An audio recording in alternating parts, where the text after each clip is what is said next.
Bonsoir à toutes, bonsoir à tous et bonsoir Ludivine. Bonsoir David. Ludivine Anon, comment ça va? Ça va très bien. Oui. Merci. Vous êtes photographe. Oui.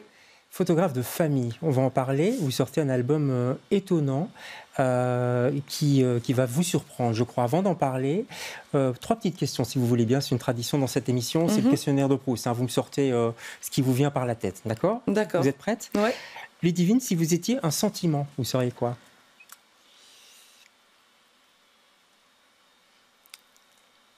L'étonnement. Ah oui. D'ailleurs, là, vous venez de le prouver. Vous avez été étonné par ma question, non? Je m'étonne.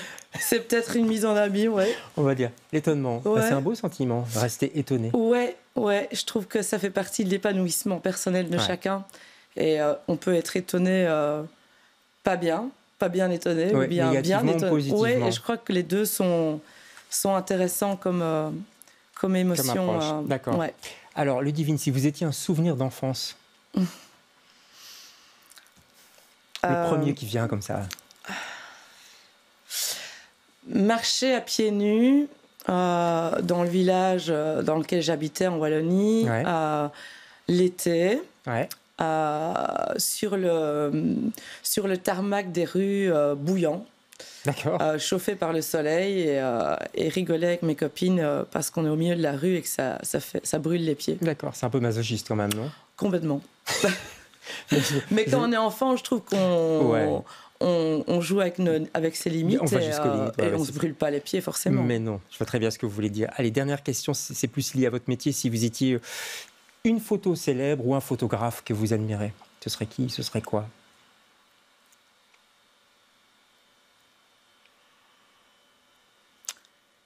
J'hésite entre deux. Allez-y. Saliman et Diane Arbus. Diane Arbus, évidemment, ouais. Et Saliman? Saliman, photographe de l'intime, justement aussi, et américaine, qui a photographié sa famille proche et qui travaillait beaucoup sur une enfance comme ça, libre, où les enfants habitaient dans une grande maison au milieu de nulle part aux États-Unis, et ils étaient nus, presque adolescents. À fumer des fausses cigarettes. Et puis voilà. Ah ben on ira voir. Saliman. Je vous le conseille. Et Diane Arbus, évidemment. Ça ne m'étonne pas que ces photographes vous plaisent. On va parler de votre travail. Vous êtes l'invité de LCR ce soir.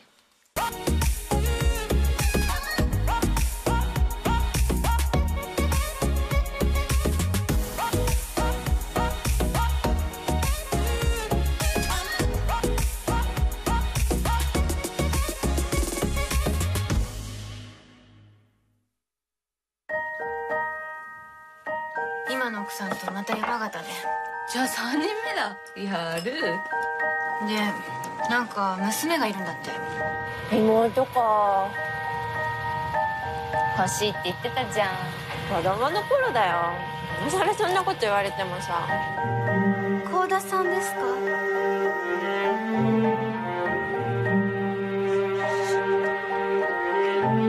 あなたがお父さんのことをお世話してくれたんだよね。お父さんきっと喜んでると思う。この町好き？元気でね。お姉さんたちも。すずちゃん、鎌倉に来ない？行きます。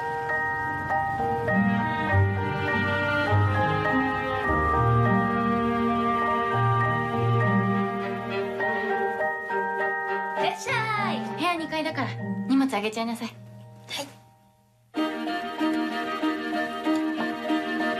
よく考えてね、あの子は妹だけど、あんたたちの家庭を壊した人の娘さんなんだからね。いろんなことがあって子供時代を奪われちゃったのよ。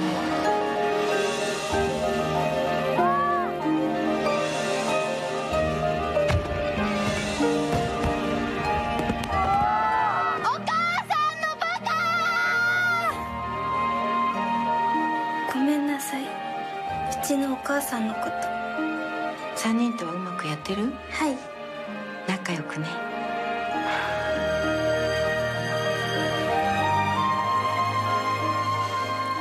Voilà, notre petite sœur, retour à Bruxelles. Là, on était au Japon. J'aurais pu passer d'ailleurs plein d'autres films de Koreeda. C'est le cinéaste japonais de la famille. Famille, ça vous intéresse, hein, les familles. Famille, je vous aime, c'est le nom de votre livre. C'est inspiré, enfin, c'est le contraire, en fait, de Famille, je vous, et d'André Gide, les nourritures terrestres, évidemment. J'ai jamais pensé à ça. Ah bah moi, j'y ai pensé tout de suite, évidemment. Il y avait Luc Ferry qui avait fait la même chose que vous. Il avait inversé le Famille, je vous ai d'André Gide pour sortir Famille, je vous aime. Vous n'avez pas pensé à ça? Pas du tout, pas du tout. Pourquoi vous aimez tant cette famille et quelle famille vous aimez? J'aime d'abord ma famille que j'ai créée avec mon mari et mes jumeaux. Je ne m'attendais pas à cette réponse, c'est beau. Voilà, mes petits jumeaux Enki et Nikita. D'accord, on les salue parce qu'ils vont regarder maman ce soir. Salut les enfants. Ouais. Et mon mari aussi, Rastko. Et c'est vrai que depuis que je suis petite, j'ai vécu dans une famille un peu tumultueuse avec une maman qui a été à plusieurs reprises maman solo avec différents pères, dont je fais partie. Je suis la petite dernière de 5 enfants. Et c'est vrai que quand j'ai commencé mes études à l'ERG, j'ai déjà développé... j'avais déjà développé en photographie ce thème-là. Vous vouliez, on va voir des photos de votre livre, elles sont en train de passer là pour l'instant. Vous vouliez recréer quelque chose que vous n'aviez pas vraiment avec ce travail ou pas?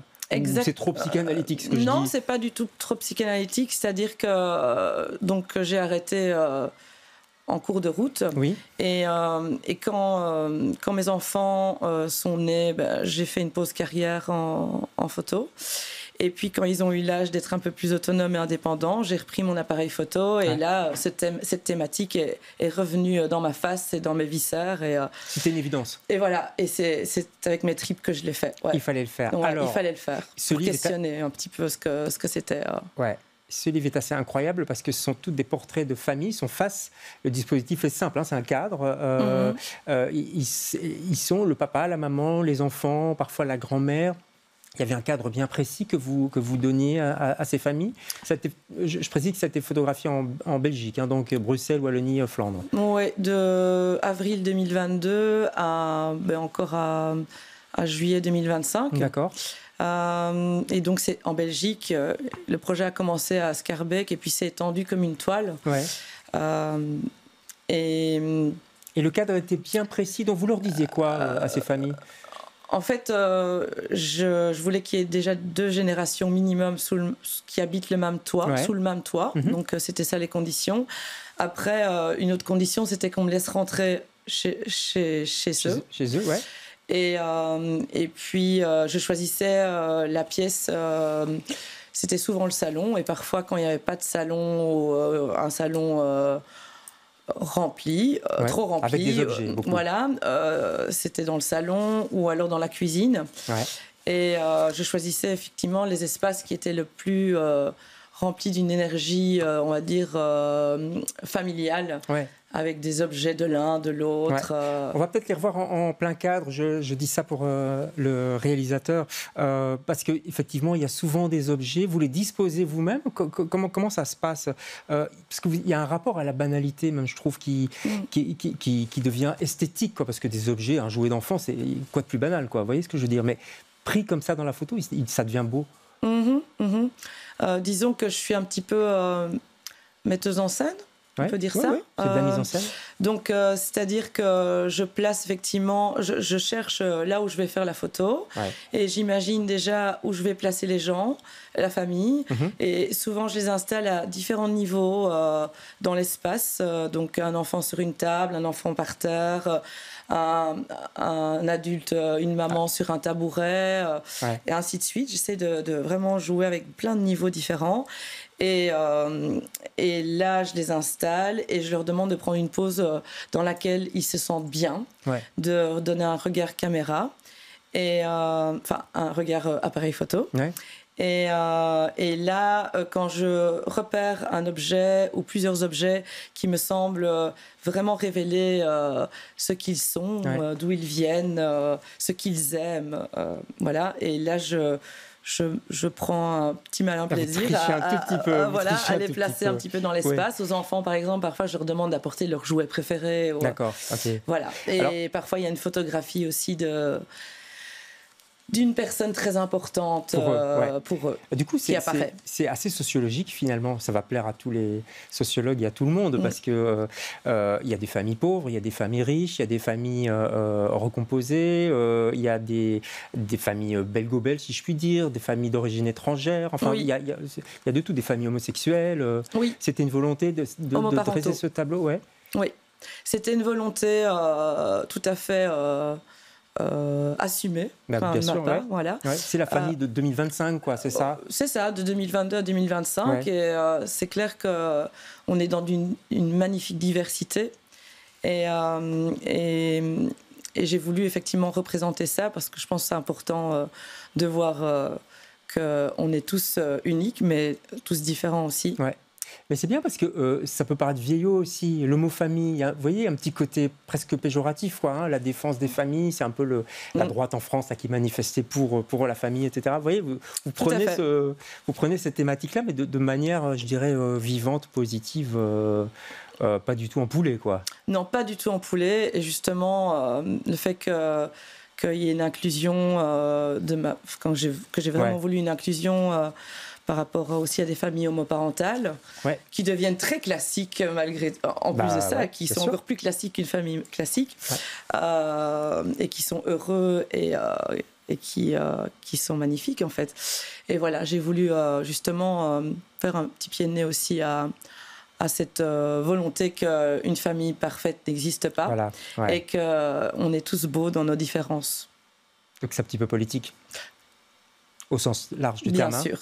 Ouais. Bien sûr. C'est magnifique, votre ouvrage. Il est disponible dans toutes les bonnes librairies. Je trouve qu'il y a une mélancolie aussi qui est là, parce que c'est le temps qui passe, c'est les générations qui... vous voyez, c'est les parents, voire les grands-parents, à côté des petits, des enfants des petits. Du coup, quand on les regarde, on se projette un peu et on sent une sorte de mélancolie. J'imagine que c'est voulu aussi. C'est très, très beau. Merci. Avec plaisir. Merci beaucoup à Ludivine. Je rappelle le titre de votre recueil, enfin non pas recueil, ouvrage, enfin bref, livre de photos.